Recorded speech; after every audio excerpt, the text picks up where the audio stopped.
Hello everyone, this is the Achro screwdriver set with box spanners. It's a 24 pi. Let's look at the packaging. Everything about this tool says it's really well built. The clear plastic says it's more fashionable than it's meant to be rugged. The case is beautifully designed and it has a nice sturdy construction. The fit and finish of this box is pretty nice. I really can't find anything to complain about.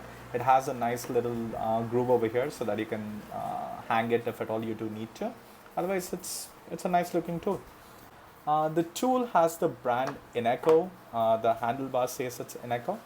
Either Achro owns the brand INGCO or they're simply rebranding and selling the INGCO branded tool under the Achro banner. This should not really matter to us, the end users, but it's a little strange to have one name on the box and another name on the tool.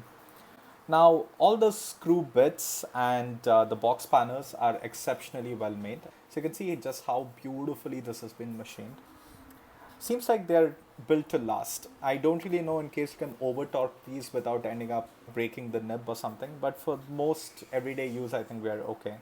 This tool is something I would very happily throw in my car or my backpack and keep it handy all the time. The tool construction is slightly different from the ones we normally see because it has a compact T-handle which is a ratcheting mechanism.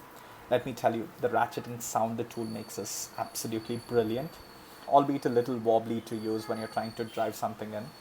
Mostly the T-handle will take some time to get used to. So as you can see, you kind of need to hold the tool something like that. And this is not exactly how people like to use screwdrivers, at least I'm not used to that. The set comes with an extension rod, which is to be used in order to load the drive bits or the box spanner. It has 3 settings. So you can see these notches over here, right? These are what's going to get locked in. And the way you load this extension rod into this T-spanner is pretty much like this. You can pull this back and then you can load it in. And every time it locks, you can hear that sound. And let's say, so this is the longest setting we have. So in case you want to use the middle setting, pull it back again and push it in and it locks into place. Once more, go in all the way and boom. So this is the shortest setting you're going to have. And I feel like this setting is when you can really drive the force in. Like you can put your body weight on it. The longer it is, it becomes a little more unstable. The dial on the handle has 3 settings. I think you kind of need to feel it. There is no indicator as such. So in case you keep it at the leftmost setting, and you can see that it ratchets on one side and it locks when you're trying to go in the opposite direction. And in case you keep it in the complete right side, it does the opposite. I mean, it frees up the one on the right motion and it locks up this way. So this can be used to unscrew something and you can turn it around and then you can use this to tighten something. In case you keep it in the middle, the ratcheting mechanism goes away and this just acts like a traditional screwdriver. The ergonomics of this tool is a little wonky. The other day I tried to drive a screw in a tight place and this tool was really hard to use. I feel like this tool is ideal to use when the holes are pre-drilled and you have an ample space to operate. Basically, this is a very posh tool. I have nothing but love for the screw bits. As you can see, it's like so nicely done. But as far as the box spanners go, I couldn't find a single bolt in my house which I could use this on.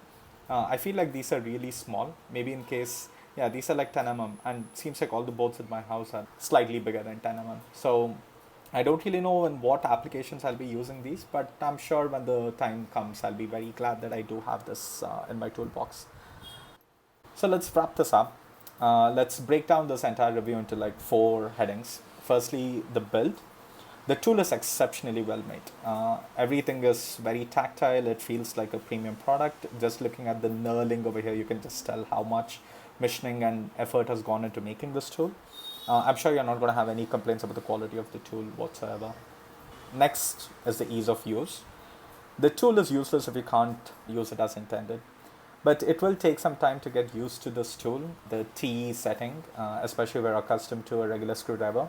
If you're in a rush, you might find yourself reaching for your traditional screwdriver kit. Let's look at the price. It's a good price for a precision tool for at about 600 bucks. You can't really expect it to be any cheaper. You can expect it, but I don't think it's going to be cheaper. Lastly, should you buy it? I can't suggest this in good consciousness if this is the only toolkit in your house. This is, as I said earlier, more of a posh tool. It'll probably make a really great second or third screwdriver kit at your home, and that's pretty much what it is at my place. So yeah, if this is your second toolkit, go for it. If it's your first toolkit, please consider something else.